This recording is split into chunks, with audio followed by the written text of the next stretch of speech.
Morning, Gaffer. Another double game week. It feels like they're coming every week now. How are things?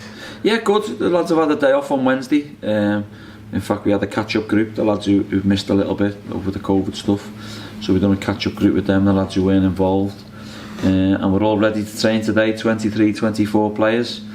We'll put more work into them today, what we need, and put the game plan to start today for Charlton away in the FA Cup. Well, we'll get onto that game in a second, but obviously it was FA Cup week for the youth as well. I know you were in London with Quest, I watched it, yeah, following it on iFollow. What were your thoughts on that game? Yeah, you know what, we're getting to a level, the youth kids now, where they're getting better. As you can see, the whole academy structured is getting a lot better. We've got some good quality players in there. We had a few youngsters in there. We obviously couldn't play Tyler, so the young keeper had played, and we had a few. But when they're playing the brand of football, what the first team are playing is pleasing. Yeah, we'd love to beat Exeter. We're not going to lie and get through to the second round of the FA Cup, Youth Cup. But it weren't to be. But what I did see with the attitude and application of them players, yeah, we lack a little bit of quality in certain areas, but that's fine. That's up to the coaches to coach them to bring that out of them. But the effort and the commitment was certainly there, and the style of play certainly there. It must be, you touched on it, but it must be pleasing, if a little surreal experience, to see a team that's not your team playing the exact way that you do. Yeah, well, I was watching it actually with Colin Murray, and he was going, "Oh, he looks good. He looks a good player. Playing some good stuff." And I was like, "Yeah, I don't know." And I'm like jumping on every chance and shot, and but it is, and that's what we want. Conor made a good point in the co-commentary in saying that when they come up to the first team, they've got to understand what we want. And the lads who've been with us, Finn and Charlie and Brandon, who've been up with the first team, they've got to understand when they come up the style of football we want to play.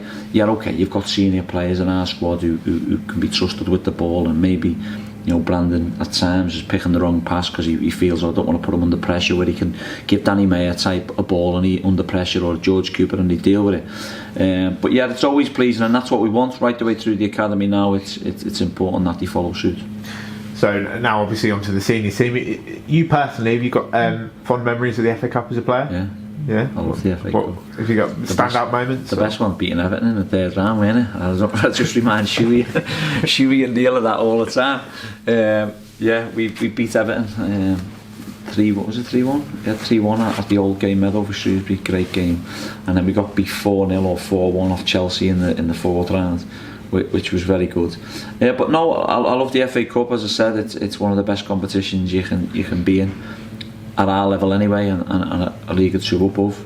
The Champions League for the big hitters, but the FA Cup certainly for the teams, League 2, League 1 and the Championship. It's an unbelievable competition.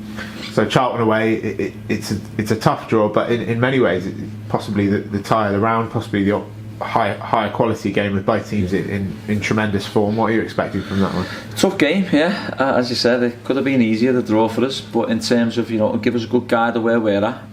Charlton are one of the big boys, and they've recruited some good players over the past few weeks since they were bought out officially, and Lee's got them playing some good football, him and Johnny Jackson, and hard to beat. But it's a big test for us, we know that. We're looking forward to going the Valley.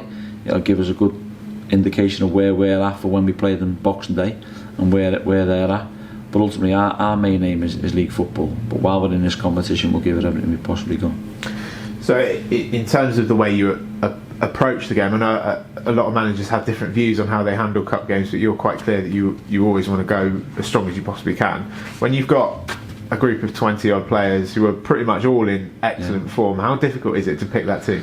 It's very difficult, yeah, but you want to be careful that you don't put too many minutes into the lads and then they pull a little hamstring, or they're tired from whatever game, and that's what we've got a squad for. So I'll look at that over the next few days and see where the lads are at, and if there's any fatigued and some tired legs, and then I'll look to change if need be. But ultimately, when you're in the team, you just want to stay in. When you're scoring, you want to keep scoring. When you're keeping clean sheets, you want to keep keeping clean sheets and providing goals, assisting goals. So we'll monitor it closely, I think, Dan. But yeah, we have got a great squad. As you've said, there was good players out the squad. So that's up to them to get back in the squad now, and for us to just keep doing what we're doing. If it's the same team will go and do what they've done. If it's a different team, I'm very confident that the rest of the lads who go in can do exactly what the other lads have been doing of late. So the FA Cup can be a tremendous occasion for the fans. We don't want to keep going on about it. Obviously, we do really, don't, because we need them in. But you keep off social media during the season most of the time, don't you? Are you at all aware of the buzz of the fans, and particularly during lockdown, what our foreman is doing for the people of Plymouth and the Green Army? No, I haven't really looked at much of it, to be honest, because it's obviously a little bit difficult in it when you are looking at stuff, and there's a lot of stuff going on with the virus and the pandemic, and the focus is football really, Dan. I think deep down, when we see people on the streets or the supermarkets or wherever it may be, and obviously you keep us up to date with the stuff that's going on social media. Yeah, we understand that they're with us through thick and thin, and they're desperate to get back, and we're desperate for them. As I said before, it's been tough for us. We haven't seen the best of them. The season curtailed in March, and we were on a good run of form.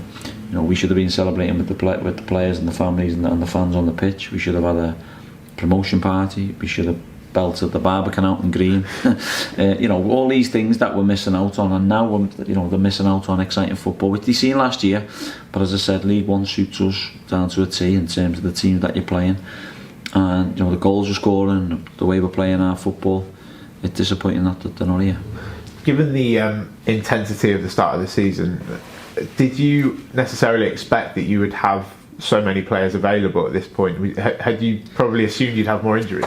No, I knew touch wood with injuries, but we've got the best team behind the team, if that makes sense. And what we've done is we made sure that there's a few lads in there now who are knowing the bodies and know when they need that extra day, or if they need a massage on their hamstrings, or they need some manipulation on stuff or whatever, they're doing it. Whereas some players just think, I can just go and train, I can roll out. Well, you can't. You've got to do a pre-ab, and you've got to make sure it's right. So to be fair with John and Dave and Abner and Elliot, they're fantastic in what they do.